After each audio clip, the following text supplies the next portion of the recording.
Assalamualaikum warahmatullahi wabarakatuh. Kembali lagi di my channel Resti Learning Room. Oke, di kesempatan kali ini kita akan belajar tentang fungsi timer, kemudian fungsi animasi rotasi, animasi translasi, dan juga skala. Nah, oke. Nah, di sini ada tentang rotasi animasi. Jadi animasi 2 dimensi kita pakai yang animasi. Nah, rotasi. Nah, di sini sama ya. Jadi di atasnya kita lanjutan dari objek yang kemarin. Nah, jadi kita tinggal aja nanti di sini menambahkan ada init rod angle. Nah, di sini nanti maksudnya adalah kita akan melakukan pemanggilan sudut.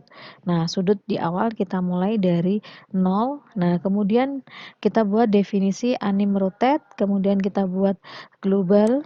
Nah, global init rod angle-nya. Jadi maksudnya nanti definisi variabel ini kita buat global, kemudian kita pass metric. Jadi GL pass metricnya kita kunci. Nah, kemudian yang dikunci apa? Nah, ini ada GL rotate, init rod angle. Nah, kalau di sini kan kemarin kita tinggal masukkan sudut ya. Nah, di sini nanti sudutnya kita mulai dari sudut ini tadi, 0 ini tadi.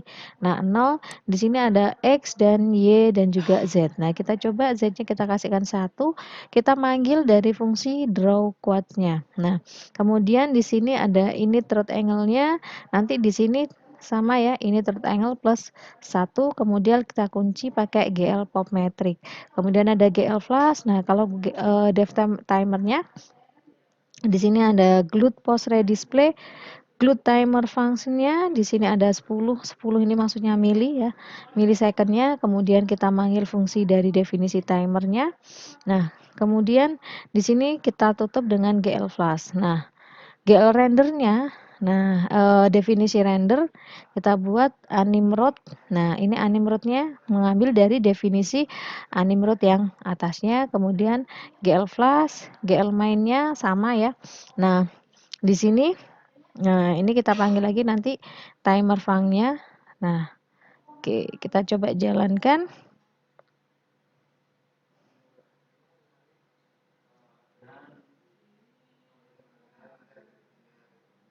Nah, kok berada di sini sih Bu posisinya? Nah, ini posisi di sini berarti kita nanti definisikan dulu di GL ortho. Nah, ortho 2D.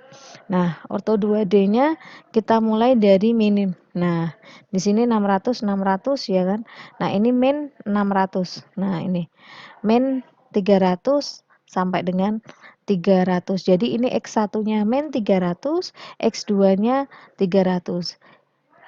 Y1-nya min 300, Y2-nya 300. Jadi nanti ini ada di area di tengah-tengah ini. Jadi ini min 300, ini 300, kemudian ini min, Y-nya min 300, ke atasnya min plus 300. Nah, misalnya ini. Nah, jadi di sini nanti dia akan bisa bergerak-gerak. Nah, berputar-putar, rotasinya berdasarkan init rod angle-nya tadi. Jadi dia akan tambah satu-satu kayak gitu. Nah, kalau misalnya kita coba kita buat di sini di GL translate-nya, nah rotate-nya kalau ini min 1 berarti nanti dia akan searah jarum jam. Oke, kita coba.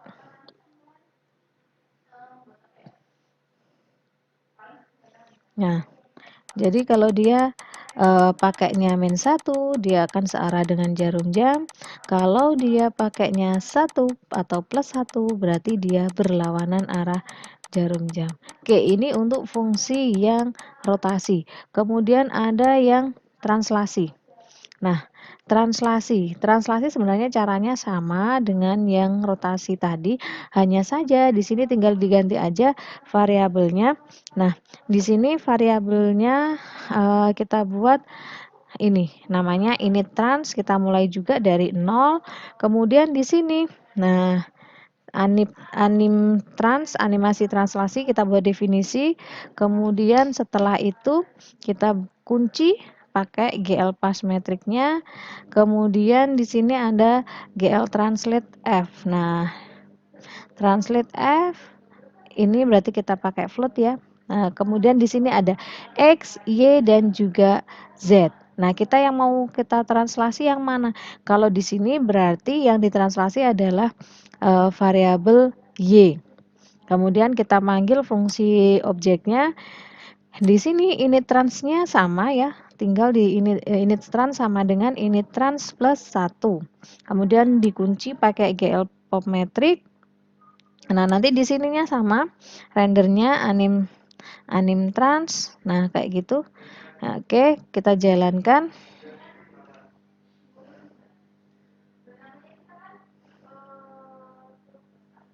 Nah, kita jalankan. Karena tadi yang ditranslasi itu adalah sumbu Y, maka dia yang bergeser adalah sumbu Y-nya. Jadi dia akan naik ke atas. Hanya dari sumbu Y-nya saja. Akan berbeda kalau nanti misalnya kita pengen sumbu X-nya, maka dia akan bergeser sesuai dengan sumbu X. Nah, kita coba di sini berarti misalnya kita pengen menggeser sumbu X sama sumbu Y-nya. Berarti di sini kita ganti aja. Nah, di sini init. Nah, jadi yang bergeser adalah sumbu X sama sumbu Y. Kita coba jalankan.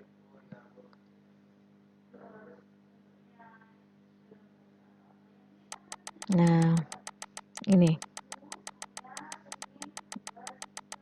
Jadi dia bergeser sesuai dengan sumbu X dan sumbu Y. Oke, kemudian yang terakhir adalah skala. Nah, kita coba lihat skala. Nah, di sini caranya sama ya. Caranya sama. Jadi di sini tinggal ditambahin aja init skala. Bu, ini scale silahkan ya. Ini buat variabel baru. Kemudian dibuat lagi variabel lokal globalnya. Kemudian kita panggil GL Path Metric-nya, kita kunci. Yang dikunci adalah ini GL scale. Nah, scale F ini berarti pakai yang float, kemudian di sini ada sumbu X, Y, dan juga Z.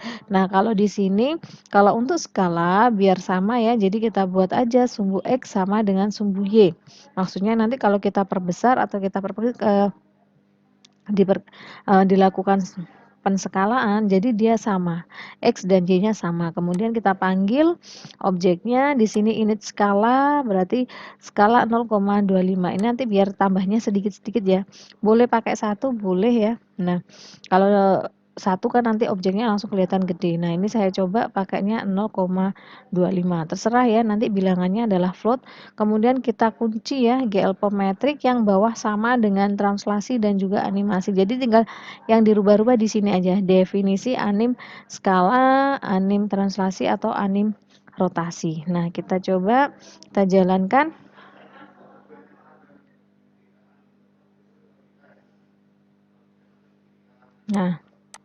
Nah, jadi seperti ini. Semakin besar.